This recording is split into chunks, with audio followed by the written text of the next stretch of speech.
আজকে আমি যাচ্ছি, আজ যে ফুটবল ফাইনাল আছে আশ্রম মাঠে, ওইখানেই দেখো কত লোক আছে। আজ গাড়ি চেঞ্জ করে দিয়েছি, চলো বেশি নাম ওকে খেলায় গ্রাউন্ডে। আমার সাথে আছে ইরফান। মধ্যে গ্রাউন্ডে ঢুকে পড়ি এবং চারিদিকে দেখতে পাই মানুষের ভিড় আর ভিড়।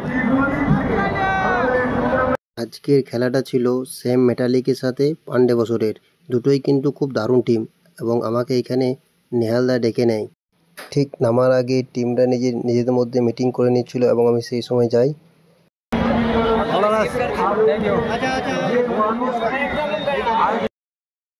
এখন টিম মিটিং চলছে, দেখে দাও।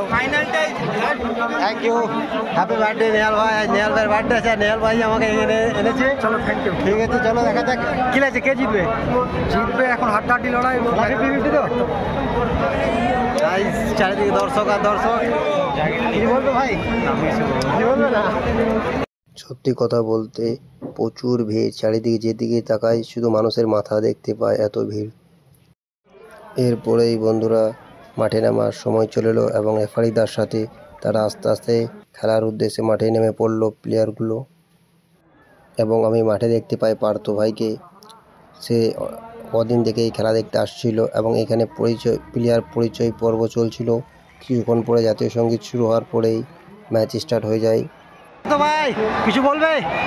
কিছু বলবো না, খেলাটা দেখো, শুধু এনজয় করো। কে লাগছে, কে জিতছে? আমার তো যেহেতু আমি পান্ডে বছরের সাপোর্ট আছি, ইস্যু 11ই জিতবে। ঠিক আছে, চলো, all the best.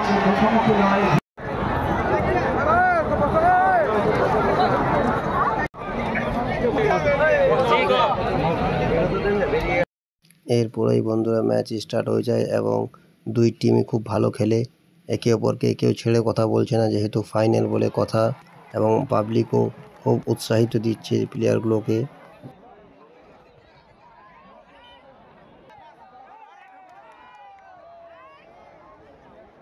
Half time হয়ে গেছে, গোল 0-0।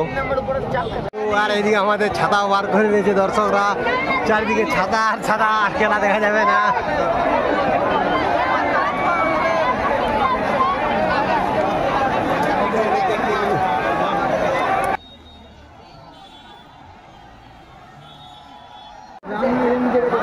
বৃষ্টি পড়ছে, তাও কেউ ভাই বাড়ি যাচ্ছে না, ছাতা ফুটিয়েও পাবলিক খেলা দেখছে।